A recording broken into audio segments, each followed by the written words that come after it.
Patuloy na naglilingkod sa inyo sa pamamagitan ng magaganda at piling-piling programa mula Lunes hanggang Linggo. Aalawin kayo ng aming kilalang mga komentarista at public service program. Ito lamang sa himpilan ng DWTL.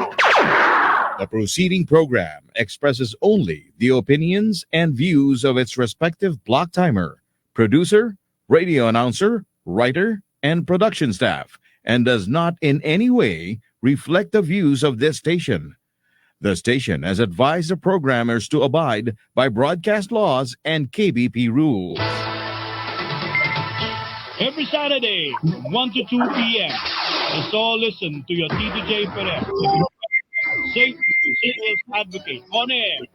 All about safety, brought to you by JLF Projects International Inc. Experienced and skilled people handling your sensitive and expensive machinery, rigging, lifting, trading, and transport your equipment safe and economical.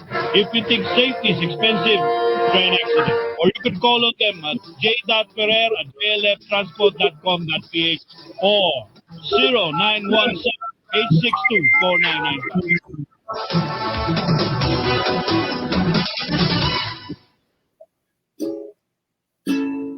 Hi!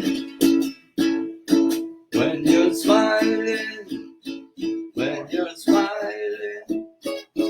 the whole world smiles with you. When you're laughing, the sun's shining through. 'Cause when you're crying, you bring out the rain. When you're crying, be happy again. When you're smiling, the whole world smiles with you. The whole world smiles with you. Hi! All about safety. Andito na po tayo Sabado.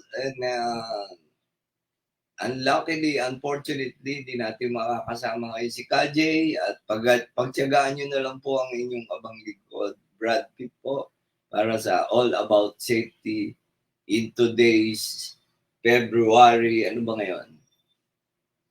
17 episode ng All About Safety. Alright? Magandang hapon sa inyo at ang hintay lang natin po ang ayan na ang ating first guest. Dalawa po ang ating guest ngayon. Ayan. Ay, si Sir Kat pa. Si Sir Kat, andiyan ba? Hello. Good afternoon. Sir Juanito Tupas. Hey, good afternoon. Good afternoon po. At And welcome ulit, ha? Welcome back sa All About Safety. And si 𝐂𝐚𝐭, get well soon. 𝐂𝐚𝐭, wala si 𝐂𝐚𝐭. He's not feeling well, so I'm taking over. And welcome din sa ating guest. Wala pang video si Sir Vince Hariol II. yes, Sir, good afternoon. Ba't wala po kayong video? Afternoon. Yung video nyo po, sir. Yung ko lang. Pareho lang ang bayad niyan. May video. May video o wala. Pareho po ang bayad natin sa internet. yan. Ay sinama ko dito si Vince Brad dahil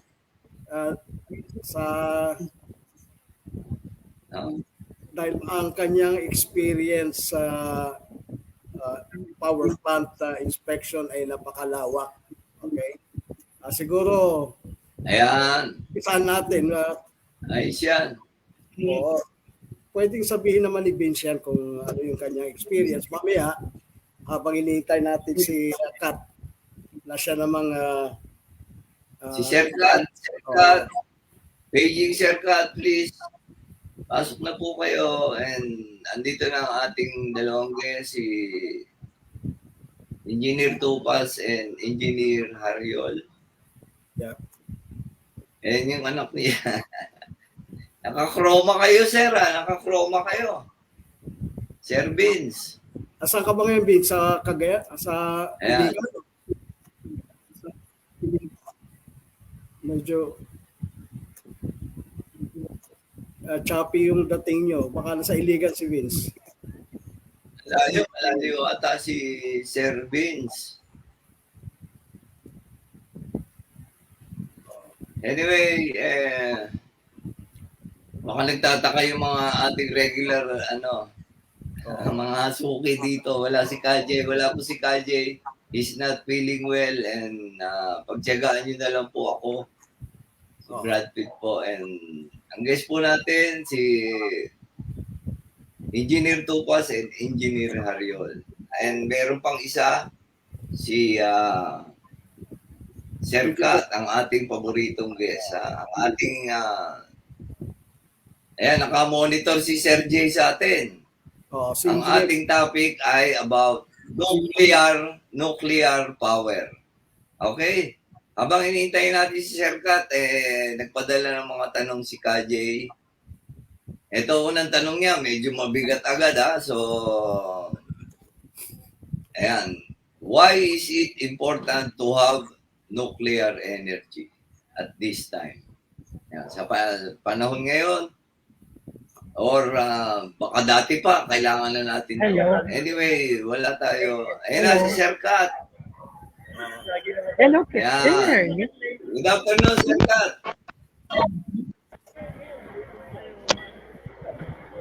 Yes. I can hear you, Sir Kat. Go ahead. Hello.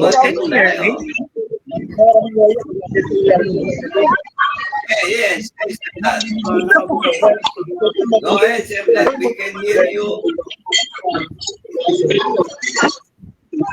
We can hear you, Sir Kat.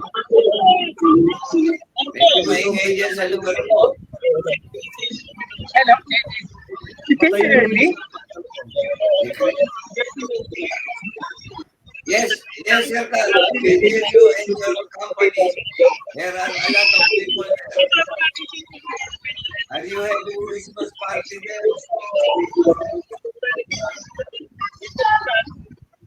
Siguro, Sir Kat. We can see you and we can hear you.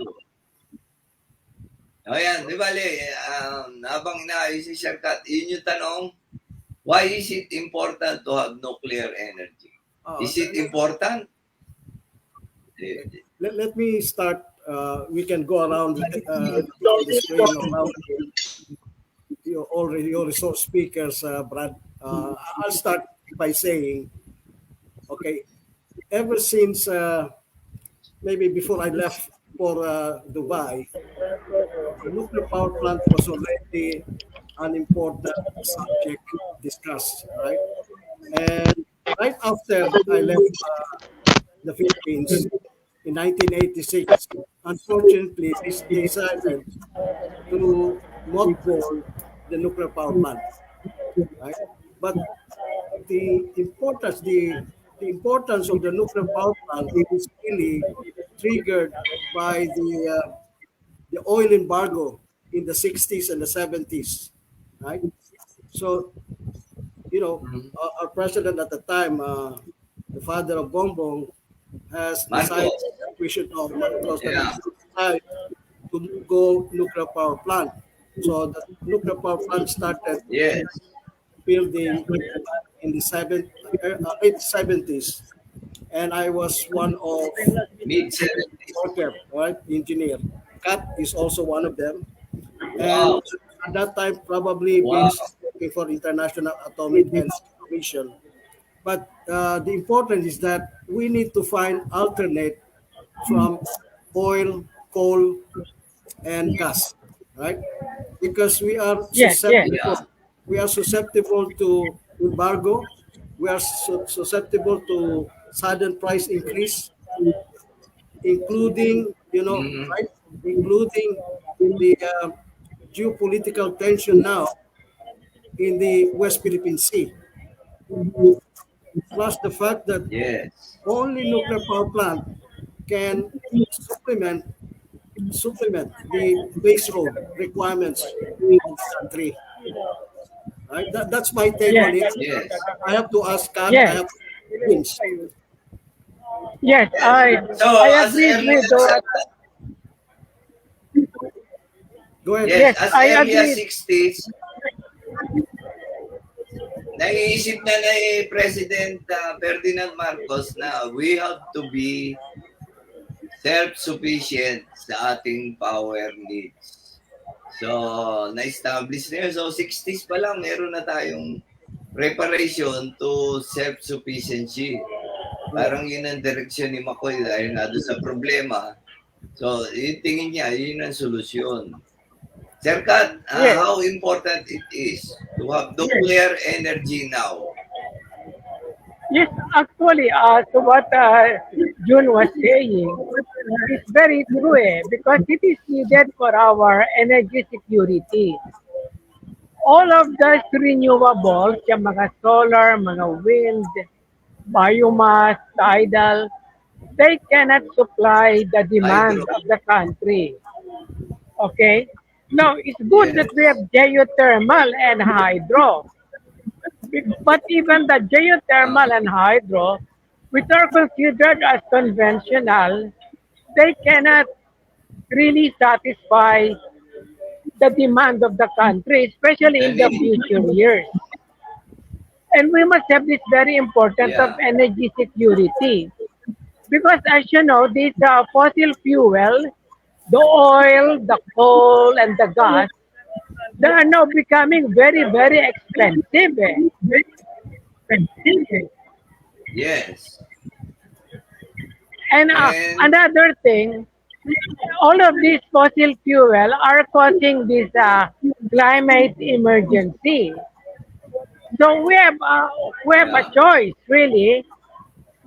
Do we want electricity with fossil fuel, or do we want to continue with the climate emergency which we have now? Remember this climate emergency, there's a lot of disastrous effects towards us, like these destructive storms, these tropical cyclones. How many tropical cyclones like Yolanda are we expecting with the emission of greenhouse gases, carbon dioxide, coming from the burning of fossil fuel? So it is really imperative to go Pollution. nuclear. Yeah. But how? We need laws. We need laws Yes. to have Actually, nuclear yes. power. Yeah. The first thing that we have now is that Congressman 𝐂𝐚𝐭 is having this bill regarding the establishment of a nuclear regulatory commission. So this is the first step. And then we must have, because we have the EPIRA. The EPIRA means that the government cannot go into the business of electric power generation.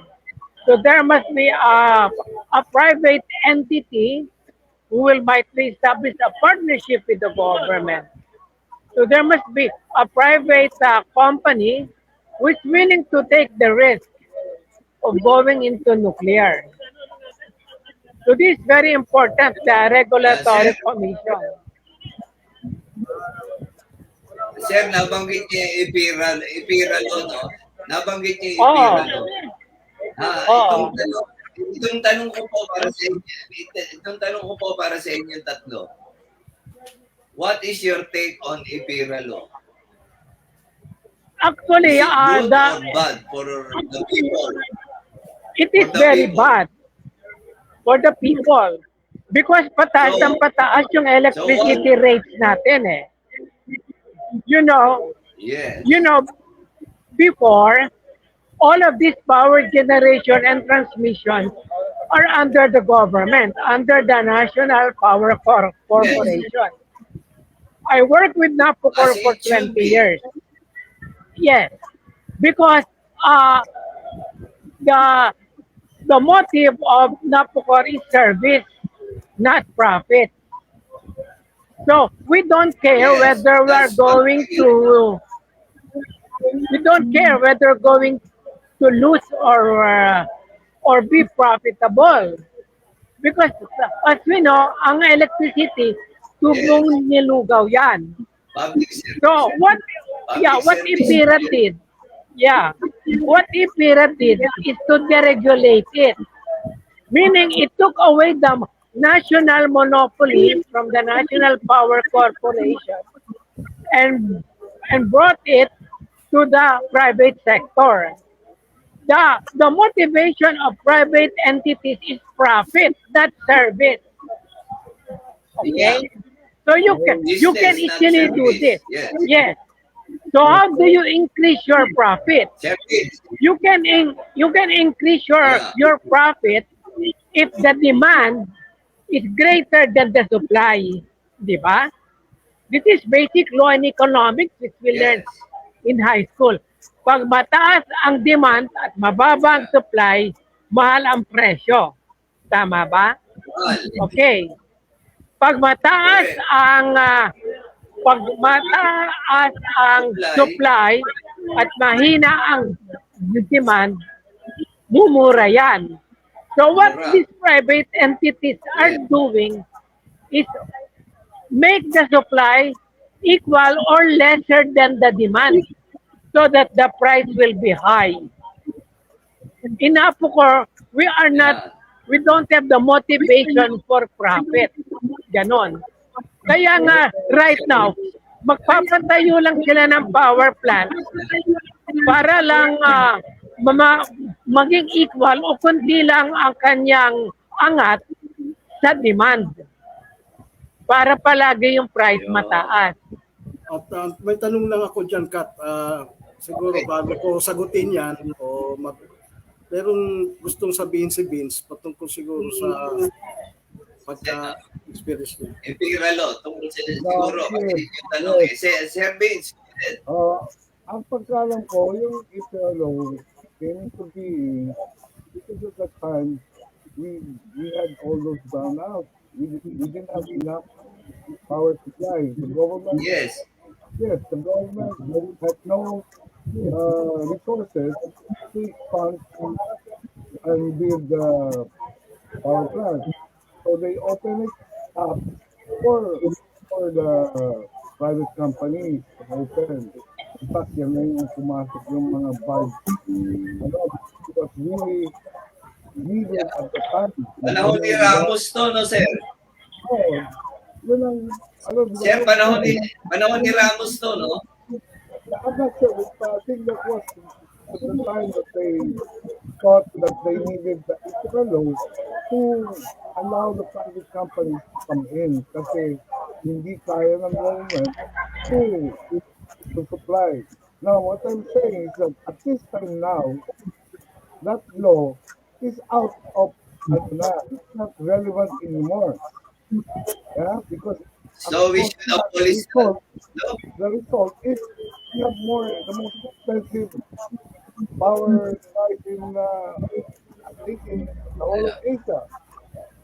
So now going back to the nuclear possibility, when we started building the Bataan nuclear plant, there were, of course, the preparation was there.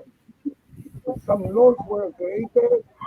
Yeah, a commission was created. We approached the IEA for technical assistance. The preparation was there. And Bataan wouldn't have been ready to operate if we didn't have all this preparation in terms of the law, in terms of our engineers. Everything was prepared. So, probably some of the laws only have to be updated. It probably exists. Yes. So, do you think we should abolish Imperial law? For non-relevancy? I think it is not relevant at this time anymore. Yeah, so ano na siya, pasay. Yeah. And kung may IPIRA law tayo, nag-exist na yun eh. So ang kinakailangan is a strong regulatory function. So the question is ERC doing its job? Yeah, I salute Ayun ang tanong. the chairperson of ERC. Kasi si Attorney Mona talagang stricto yan eh. Kaya nga yung sa Meralco, pinababalik niya yung kinuha niya sa mga sa consumer. Yung over-billing niya. So, ang Yes. kinakailangan ito talaga niya, sa national industrialization na concept or policy, kinakailangan talaga na natural monopoly ng government ang power generation. Yan eh. Pati tubig. Kaya, kaya ang kwan yan, ang sa concept lang, kaya maraming gusto noon nung IPIRA. Kasi ang reason nila, government is inefficient eh. Isa pang reason nila, kung yan ay nasa private sector, may competition. At pag may competition, bababa ang presyo. Ay hindi naging katotohanan yun eh. Kasi if Yes, there is of course. sabuatan or cartel, eh mag-uusap lang yan. Tingnan mo sa Yes. oil prices. Sabay-sabay silang magro-rollback, sabay-sabay silang mag-i-increase. Kasi may cartel eh, nag-uusap sila eh. Tama yun. Tama yun. Ang nangyari kasi, yung kuryente na dapat public service, naging negosyo. So, Yes. Sir, Tupas, kayo, ano po ang ano nyo sa IPIRA law? Ang stand nyo? I think Kat is spot on with his view on the IPIRA. It needs to be totally revamped, if not okay. But different times require different solution. Right? We didn't have the West Philippine Sea, all right, issue at the time. Now our biggest security issue is the West Philippine Sea, right? So where do we get our energy from the Middle East? Most of them from the Middle East, and it goes at the Malacca Strait down to the Philippines, right?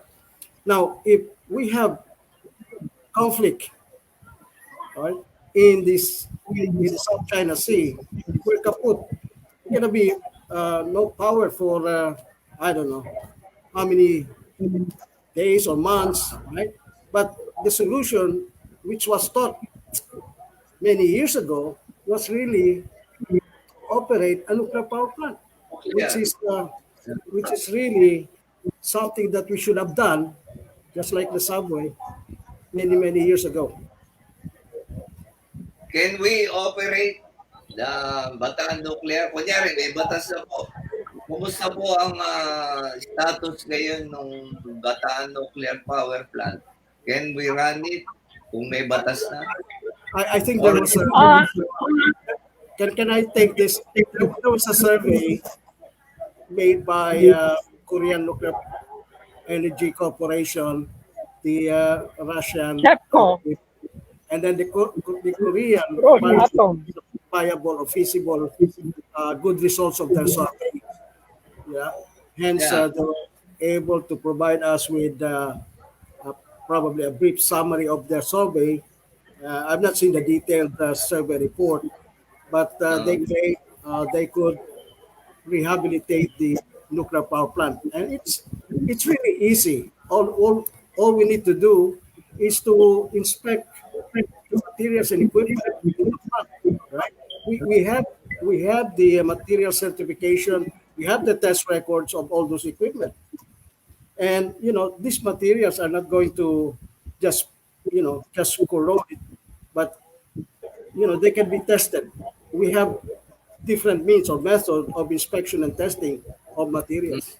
That's right. Now, on the engineering side, we have to look at the design, the previous design, compared it with the current design, which is API 1000. So you just need to, probably there will be some system that will be re-engineered. But, frankly, I have not seen the survey done by Korean company, but possibly they can start. Stepco. Oh, probably they Dalawa can yata yun, no? Dalawa yata yun. Korean dalawa. and Isa sa Russia. Russian group. Well, I'm sure our engineers are capable to review those report. No, my take on it is that yes, that's the goal, to have it operated. It was nearly in operation in '86, I believe. Kat can help me there, but they were able to put the fuel right and run a trial, did a trial Yeah. run of the reactor. Is And that how was correct? it? Yeah. How was the trial? I was talking to Levi. Levi was saying that yes, you actually put in the fuel and it ran, it operated, Oh, and it operated. Now sayang talaga. they took the nuclear fuel. We don't know where, but they apparently they sold it. All we need to do is really inspect the nuclear power plant totally, look at all the system, you know, do a thorough inspection and testing of those systems, right? From their electrical, mechanical, structural, all those discipline. So I think we have the capability to inspect and test the system of nuclear power Yeah, plant. Yeah. yeah. And Okay. kayo mga pala gumawa niyan. So I'm sure pag yan tumakbo, grabing ano yan. Kasi yan para sa inyo lahat. Perhaps Brad, I can ask Vince here because Vince works for International Atomic Energy Commission based in Vienna. He goes around and check nuclear power plants. Go ahead, Vince. Sir Vince, how safe kung patatakbuhin ngayon yan, sir? Please, unmute, sir. Yeah. Sir Vince, go ahead. As far as I know, you could fly outside in Asia, but you're not allowed to inspect your own country. But the inspector Henry, my colleague, has always been telling me that the first year, that's why they came to inspect Bataan, because Bataan Uh, the fresh uh, fuel ready. That means that's the one that you put into the core for it to operate. The Bataan plant was ready to operate. So until recently, I don't know, less than 10 years ago, the TEPCO bought the fresh fuel. So finally, it's out of the country.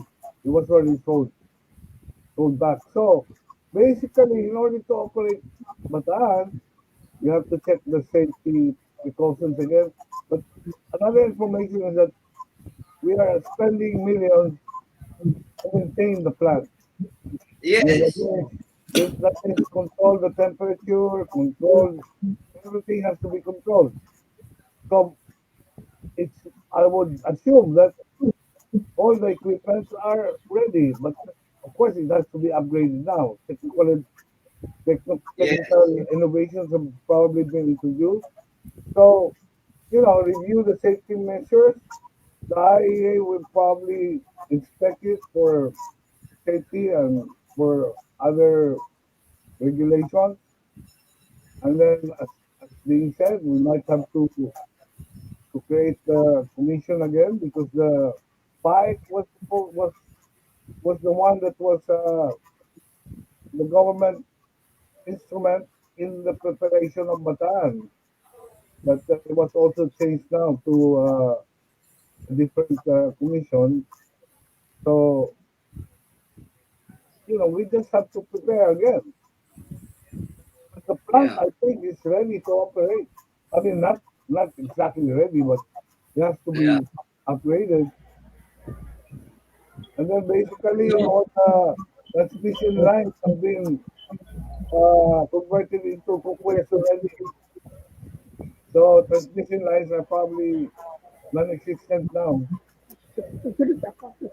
Sir, kung mukhang okay naman pala yung Bataan Nuclear Power Plant. Kasi ito, campaign rin ito Duterte at ni BBM. So, what is stopping us? So, ba't yung mga lawmakers hindi makagawa ng batas na makapag-operate tayo ng nuclear power plant? Yung mga thinking people, dito sa atin, kayong tatlo. Agree na. Kaya, so, bakit ganun? So, alam ko si Duterte nag-inspect pa yan doon sa Bataan Nuclear Power Plant. Kasama sila kung 𝐂𝐚𝐭 and okay naman sa kanya, excited si Duterte. Tapos after that, wala nang nangyari.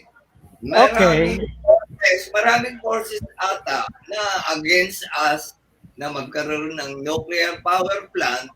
So, meron silang, of course, self-interest na huwag tayong magkaroon yan. Kasi bakit ganun? We need a law. Yung mga lawmakers naman, alam nila na ito yung the best option, nuclear power. Bakit? Ano ang tingin nyo, bakit hindi matuloy to? Si BBM, campaign, yan. I think, put it simply, Brad, is that everyone is covering their, behind. They cannot make decision, right, whether to proceed with the operation of the nuclear power plant. But the answer to that is simple. 𝐸𝐴DCO has already done its survey. Now, if ERC wanted another party to check, then they can do that. I think the issue is Mark proposed a third party to investigate, and ERC came out saying that they cannot use a third party because it's self-interest. Yeah. So we said, okay, if you don't allow a third party to come in, then why don't you form a group so that they can undertake the review, right? Okay. What happened? I don't know whether Mark has proposed that, but I think that's the best way. Okay, set up a committee and say, okay, we'll bring in the government, we'll bring in the private sector, and we'll bring in the contractor as well as the. I don't know whether Vince knows of International Regulatory Commission, agency that would help us in making up the decision. Right? Meron ba service? Okay. International regulatory body? Yeah, may part of IAEA that does that, assist countries that are interested in nuclear energy. There's a technical group, there's a health and safety group. There are several divisions in the IAEA that assist countries who are interested in nuclear power. Okay. So, the reality is this. First of all, there is no International Regulatory Commission.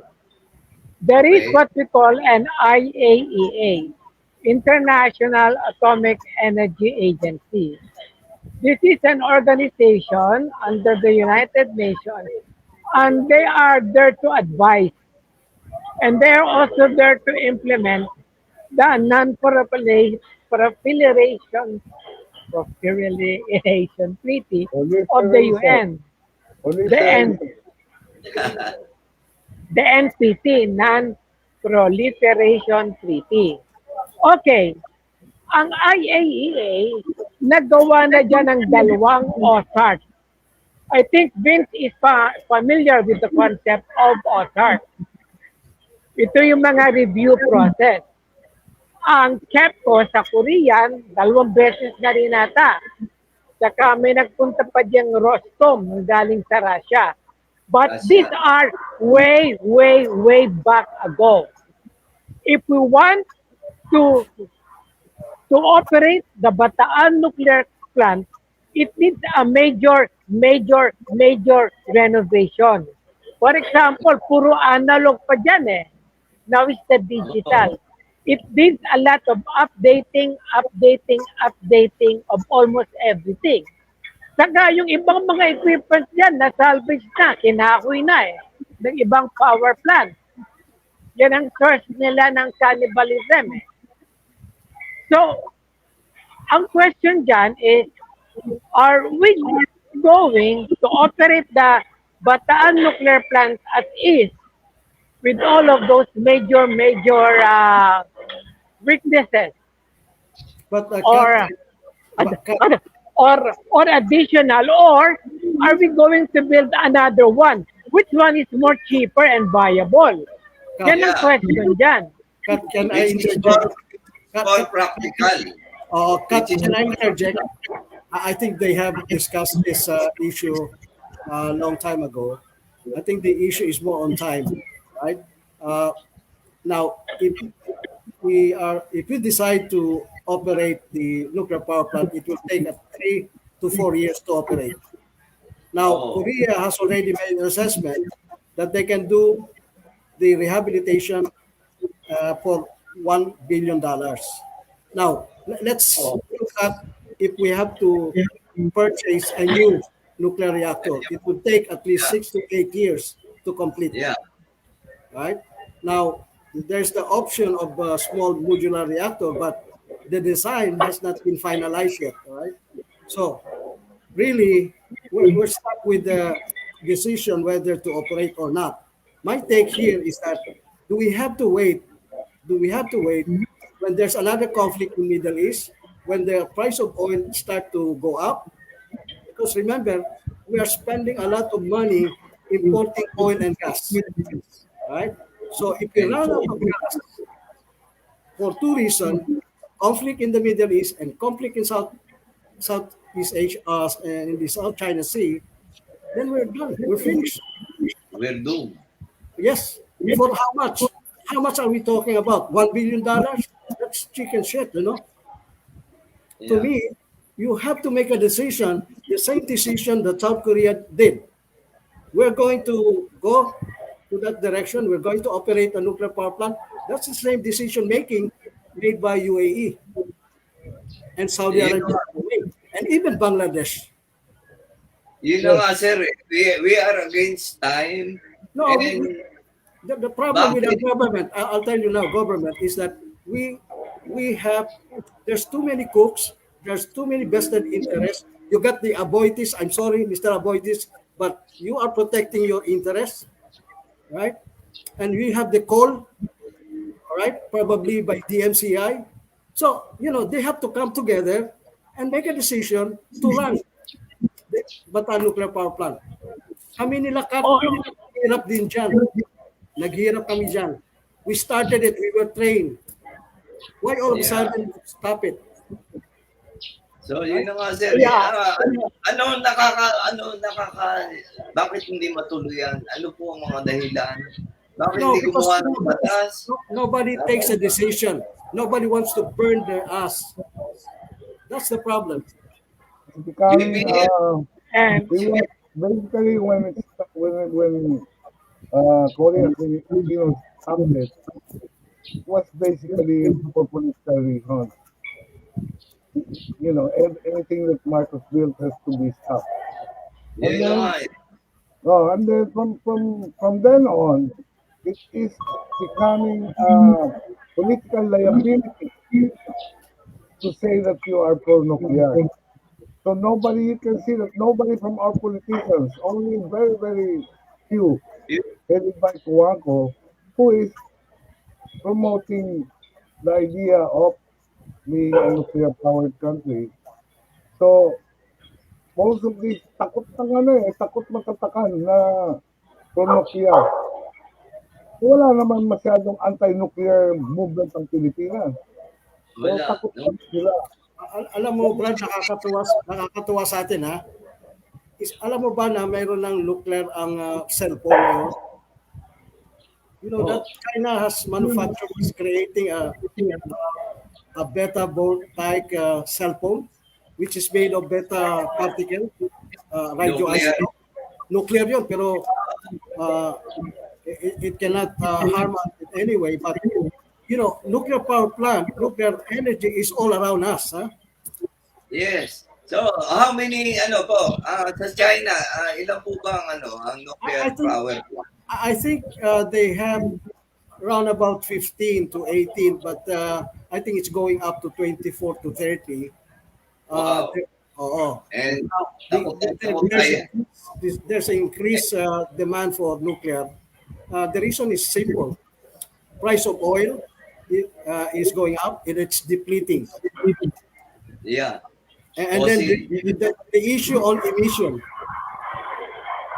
Yeah, We need pollution. a low emission energy form of energy. So, wala tayong nuclear because it is purely political. It's politics. I've seen the prostration of heart. I can understand that. I've seen the hands of the ERC, the DOA tied up. I think it's just Marcos. I think leadership. I'm sorry to say, it's gonna be Marcos telling the agency, go ahead. Yeah. That's what his father did. Bakit Kasi campaign, ako BBM ako eh. Well, Campaign. regardless whether you BBM or Duterte, I think we should look at the interest of the Filipino. Kasama ni The price of campaign promise. the price of electricity is going up. Bakit parang inutil si BBM? Parang inutil si BBM when it comes to nuclear. I'm sorry to say.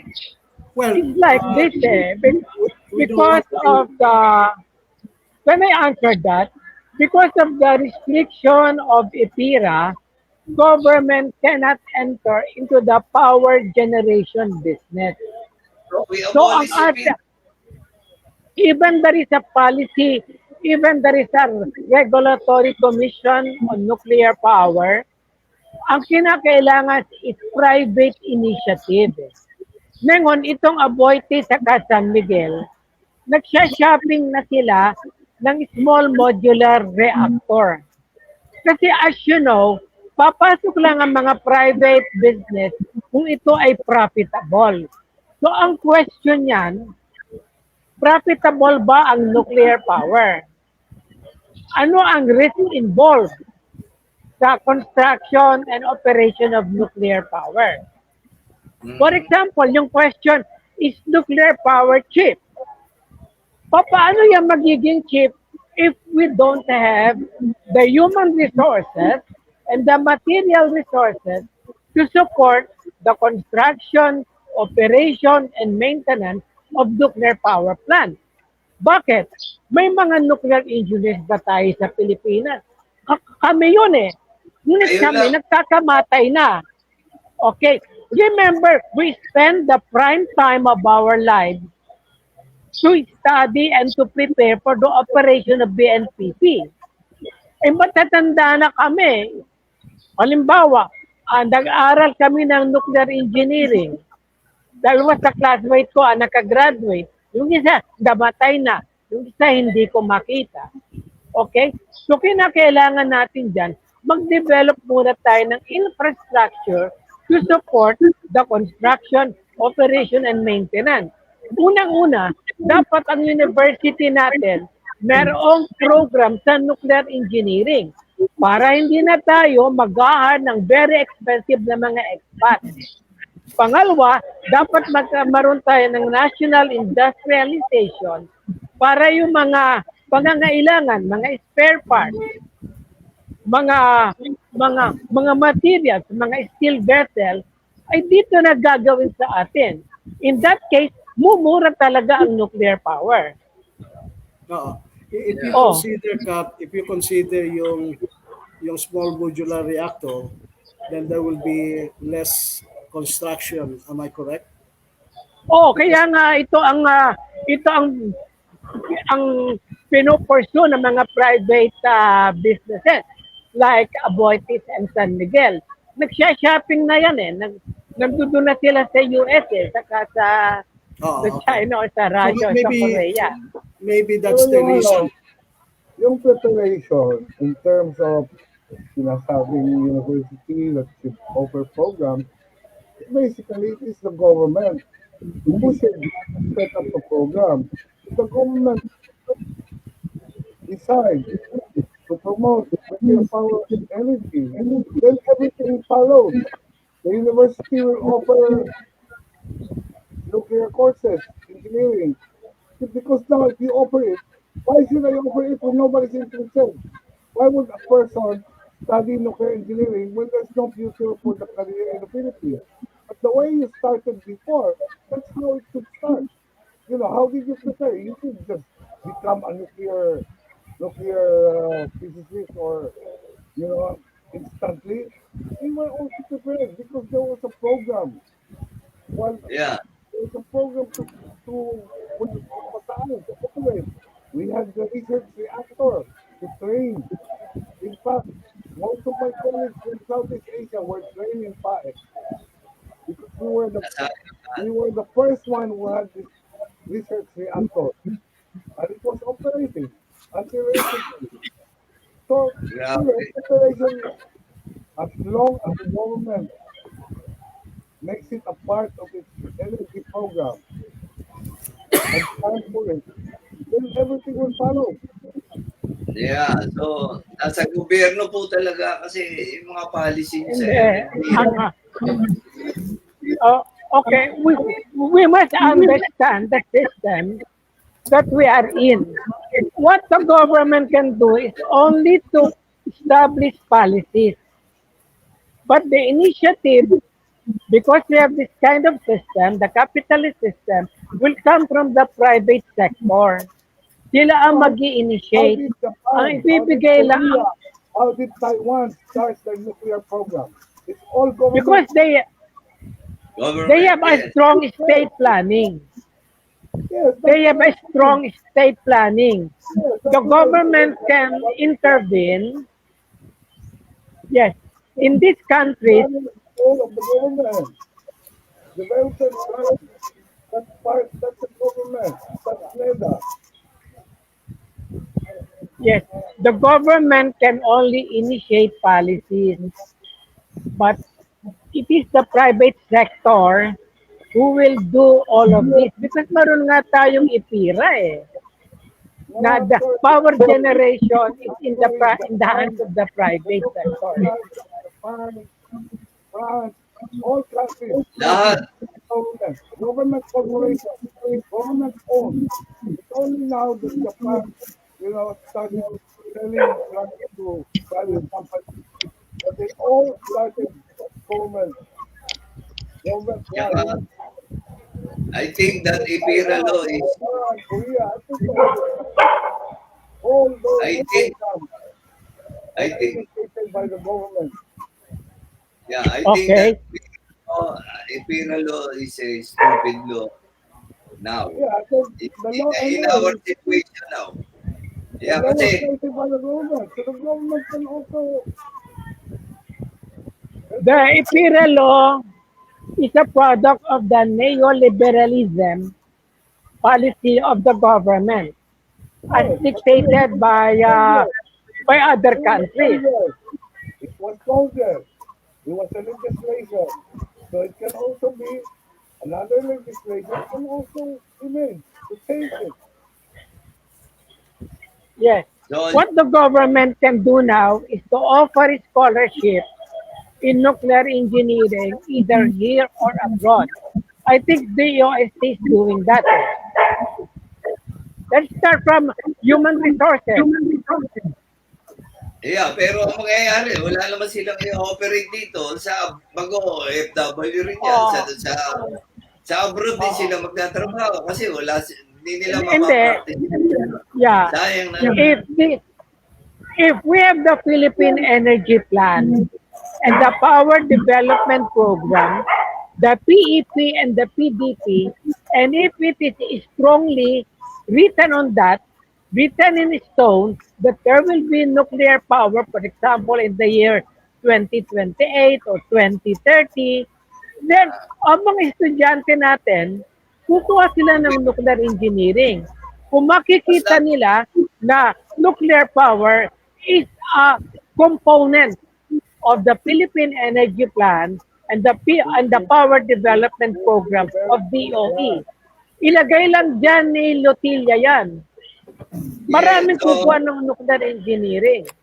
of course, kasi assured sila na after they study, magtatrabaho sila rito. So, Yeah. hindi katulad. Pero, katulad yun noon. So, most probably, siguro, I'm sure, na kayo, very excited kayo na itong mga pinag-aaralan namin kasi ito yung operate namin and ito ang contribution namin sa bansa. So, excited kayo noon. But, Yes. gumuho lahat dahil sa politika. Yes, yung EDGEDEV revolution. Nakakalungkot at isa pang nakakalungkot, sinabi ni Kong Mark, yung technology. Dapat ang dami na nating alam sa nuclear technology kung kapag-start tayo ng 80s. Yun ang nawala. Yeah. Oo. Yun ang nakakapanghinayang. Yung nagkamatayan na nga kami. Okay. Siguro, Kat, kalimutan na po natin yung mga past. Ang narinig ko dun sa hearing is that Dr. Arcelia wanted to helping him in helping out the operation of the nuclear power plant.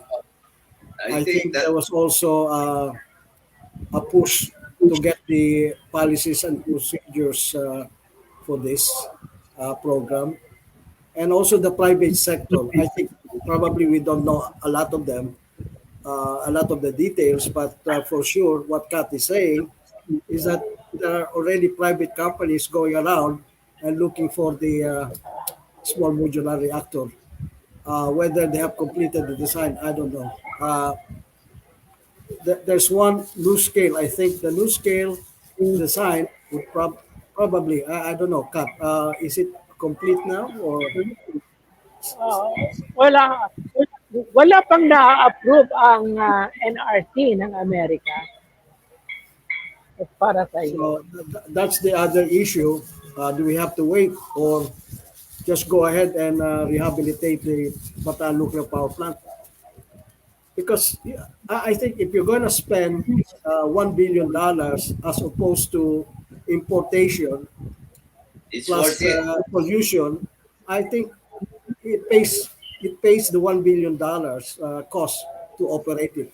Plus the fact that when you operate it, there are also positive impact. Like we're going to get engineers into it. We got operators to man it. We'll increase employment. We will reduce, emission. So there are positive impact when we're going to operate. We decide finally to operate the botanical plant. That's my take. That's my take. I think all we need to do is let the government, the private sector, to sit in one table and decide, make a decision. Yeah, Right now, it seems like it's hanging up in the air. Meron pa problema ata yung mga taga-Bataan at against the operation of the nuclear power plant. May approval na ba sila? Kasi kung gusto mo natin, ayaw nila, hindi rin matutuloy. Brad, I think that was responded by Mark. I think yung mga local officials doon, nagme-meron lang yun, ano? Pero matagal nang approve yan sa Morong gagawin. So, sa akin, minor issue na yan. Oh. Minor issue na yun. Ang importante dyan talaga, alam mo, budget pa rin, ano? So, sino magkagastos? Kung talagang papasunod natin yung IPIRA. Ayun nga, tingin ko abolish yung IPIRA kasi ano niya na yung purpose niya eh. Nagawa niya na noon. So, ngayon, hindi na siya pwede. Saka sa buong mundo, ang public utilities, kuryente, tubig, gas, hawak talaga ng gobyerno. Most of the government. Yeah, ito ang natural monopoly. Yes. I have different opinion sa ganyan, mga critical industry. I think we don't have to reinvent the wheel. Just look at what Israel, look at what US, look at what UK is doing with their critical industry. What are they doing, sir? For critical industry like power, water, communication, it's government. Yes, of course. Because pwede kang isabutahin yan eh. Pagka Exactly. nasa private ka. NGCP, Parang yung- NGCP, for instance, the transmission line, transmission program of the country. We have what? We have the China transmission Yeah. telecom industry, right? The China state, sorry, it's a China state grid, right? Now, if you look at the China state grid, their stake is at, say, 40%. But what comes on it is the supply of materials. So the supply of materials all mostly comes from China. Do you expect that our government will be able to say no to those materials? Of course not. Right? Yeah, because they are the franchise. Oh, They correct. have the franchise of transmission line. So the 40% is at paper, but the reality is that a lot of this material and equipment are coming from China. So Yeah. what would stop them from putting up a submarine cable with defect, all right, between Pag-asa, for instance, to the mainland Philippines? So those Yeah, are things that that happens sa Panay. those are things that we have to review detail because we've done testing of their submarine cable and their fiber optics. Yeah. So these are materials, just one, but there could be other 1,000 materials that they are going to set that we don't know what are the risks. Yeah. Another thing is in terms of the public. Kasi nung una, what we did is only public consultation. We consult the public, but the decision-making process is still in the government.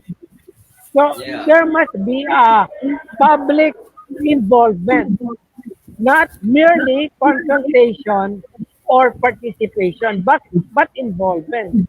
The meaning of public involvement is that you involve the various public in the decision-making process. Parang nakaupo sila doon sa boardroom.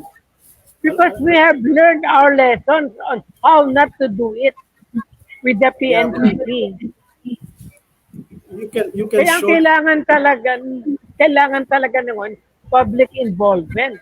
Hindi lang yung Yeah. i-consult sila. I agree, but you can shorten the decision process, right? Going back to the old principle of why do you have to reinvent the wheel? You know, for instance, the GE is a good company, okay? Why go to XYZ in China where you are not totally sure on the product? Okay, Yeah. the only thing that makes you sure to know the product is to you go there and do 100% inspection as if the manufacturing is being done in the country. Oy. So that we just don't see the risk, all right? And if we see the risk, do we have mitigation plan? Now, remember, NGCP, I exactly don't know what are the materials that comes along with the agreement. Sir, I suspect, excuse me, sir. I Excuse me, I sir. suspect there are major suppliers. Ayan, thank you, sir. And we have 1 minute para sa ating show. Maraming salamat po sa inyo lahat. Sir Oh, mahaba to, so kailangan natin ulit. Yeah. So, kaya ano natin, tuloy natin next week pag nandito si KJ na ngayon Invite ko na rin Brad si Levi nasa operation nun. sige, para mas Wala na si Levi sa nuclear plant. Nasa private na siya. Nasa private pero pwede pa ba siyang imbitahin? pwede pa sila doon. Kung gusto niyo mag-invite, imbitahin niyo yung POP, yung Plant Operating Personnel. Oh, yun. Sige, okay. Imbitahin natin. Yun ang imbitahin natin. Kami yun. Yes. Oh, ayan Okay. nagbo-monitor si 𝐂𝐚𝐭. 𝐂𝐚𝐭, next time. Oh, yan na. Maraming salamat po. Wala na tayong time. See you next week. All about safety with 𝐂𝐚𝐭 and Brad Pitt. Maraming po salamat. When you're smiling.